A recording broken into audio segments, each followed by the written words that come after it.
Second वाला तो है फर्स्ट अच्छा MBA कर देता है बड़ों बड़ों को बच्चा, और सेकंड डिवीजन वाला भी कौन से झंडे गाड़ता है, थर्ड डिवीजन वाला नेता बन इन दोनों पे रौब झाड़ता है।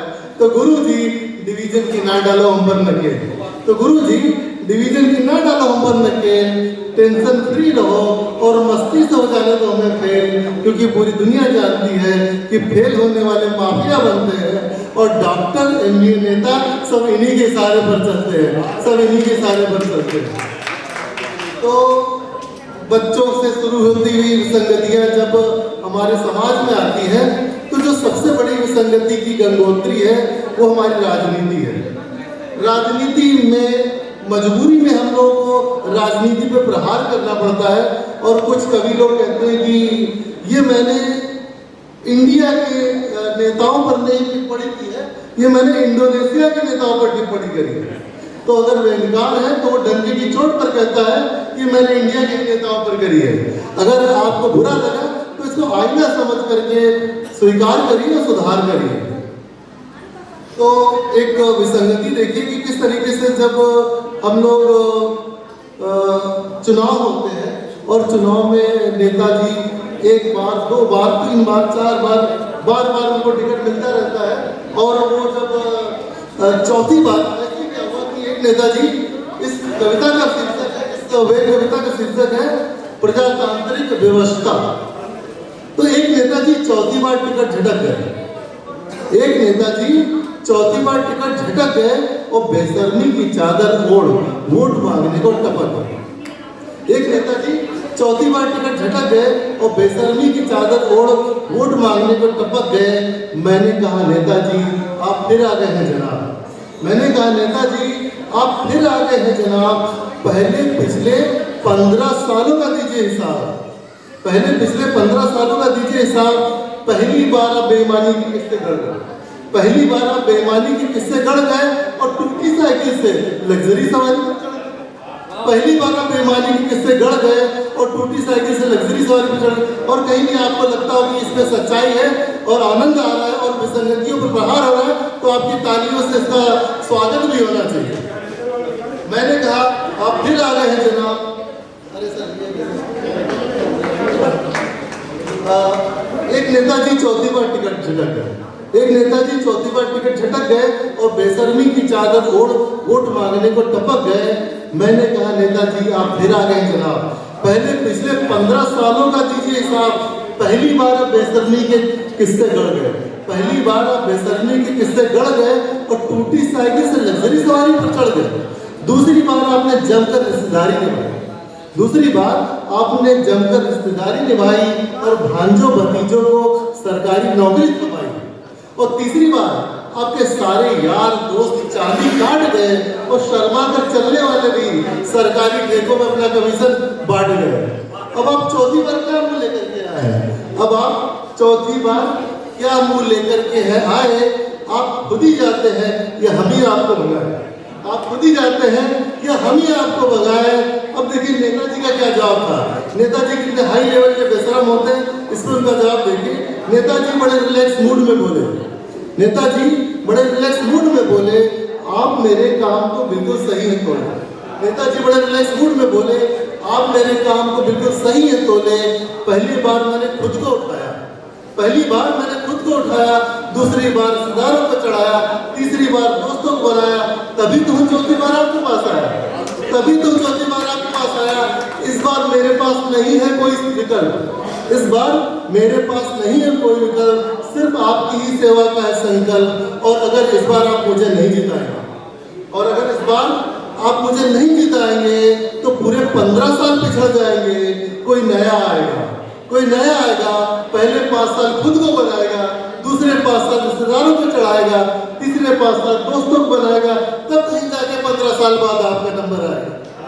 नेताजी का तर्क सही था, नेताजी का तर्क सही था, मैं प्रजातांत्रिक व्यवस्था में जकड़ गया। नेताजी का तर्क सही था, मैं प्रजातांत्रिक व्यवस्था में जकड़ गया और ना चाहते हुए मेरा वोट एक बार फिर उन्हीं नेताजी को पड़ गया, एक बार फिर उन्हीं नेताजी को पड़ गया।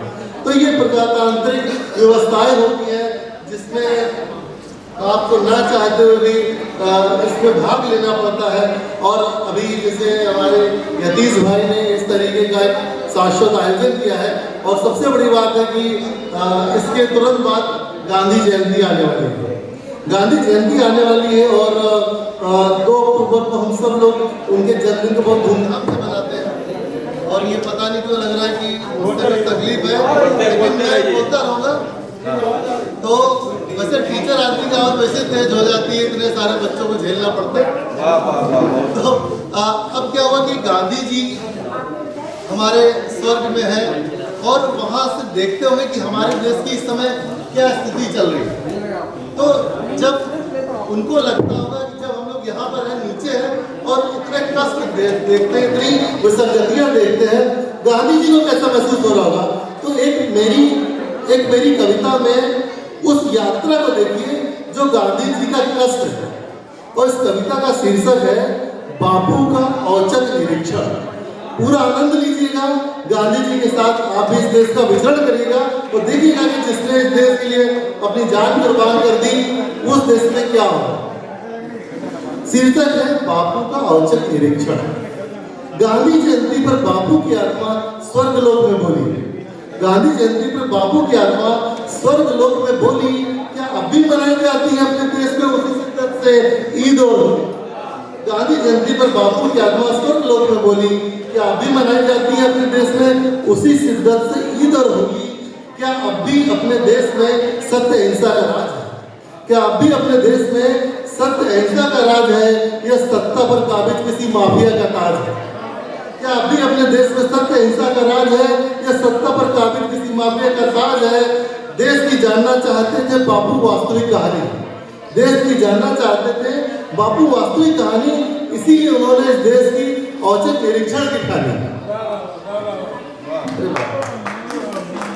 अच्छा 3 मंदिर इतने भी नाटक मेरे से कल ही ना पाए। तो गांधी जी जानना चाहते थे इस देश की वास्तविक कहानी, इसीलिए उन्होंने देश की औचक निरीक्षण की ठानी। बापू की आत्मा, अब देखिए यात्रा में चलिए, बापू की आत्मा स्वर्गलोक से धरती लोक पर आई। बापू की आत्मा स्वर्गलोक से धरती लोक पर आई और हर तरफ गांधी जयंती की जलसा देखकर फूले ना समाये। सजी धजी बिल्डिंगों को देखकर लगा, सजी धजी बिल्डिंगों को देखकर उन्हें लगा कि उनका सपना साकार हो गया। और गांधी व्याख्यान सुनकर तो उनका मन पुनर्जन्म तक को तैयार हो गया। गांधी जयंती का व्याख्यान सुनकर तो उनका मन पुनर्जन्म तक को तैयार हो गया। और लेकिन उनकी खुशियों का चार थोड़ी ही देर में गम में शिफ्ट हो गया। लेकिन उनकी खुशियों का चार थोड़ी देर में गम में शिफ्ट हो गया, क्योंकि गांधीवाद अब आचरण में नहीं बल्कि रिश्वत में ली गई और दी गई नोटों के ऊपर फोटो में शिफ्ट हो गया। बापू दुखी हुए और सोचने लगे कैसे होगी उनके स्वावलंबन की प्रतीक खादी। गांधी जी दुखी हुए और सोचने लगे कैसे होगी उनके स्वावलंबन की प्रतीक खादी। लेकिन यह वो तो इस प्रजातंत्र बन चुकी थी कई कथित माननीयों के लिए जन्नत की वादी। गीता साहब अब वो उस गीता की खोज में थे जिससे थी पूरी अंग्रेजी हुकूमत हिली। अब बापू उस गीता की खोज में थे जिससे पूरी अंग्रेजी हुकूमत हिली, लेकिन वो घरों में नहीं बल्कि झूठी कस्में खाने के लिए अदालतों में मिली। लेकिन वो घरों में नहीं बल्कि झूठी कस्में खाने के लिए अदालतों में मिली। और गीता शायद गलत थी कि आत्मा न पैदा होती है न मरती है। गीता शायद गलत थी कि आत्मा न पैदा होती न मरती है। यहाँ तो पैसों के लिए आत्मा रोज पैदा होती है और रोज मर के कानून के प्राण रखती है।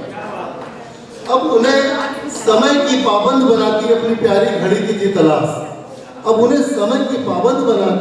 अपनी प्यारी घड़ी की तलाश। लेकिन इस मोबाइल युग में वो भी बन चुकी थी मात्र एक जिंदा लाश। खादी घड़ी और गीता की दुर्दशा देखकर उनको अपने 3 बंदरों से ही बची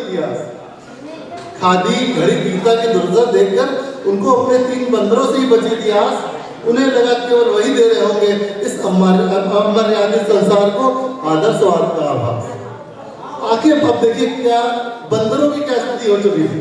जो गांधी जी के 3 बंदर हम लोग को हमेशा कहीं ना कहीं से हमको संबल देते हैं, सीख देते हैं। अब उनकी स्थिति क्या हो चुकी थी कि आंख बंद करने वाला बंदर कानून बन चुका था।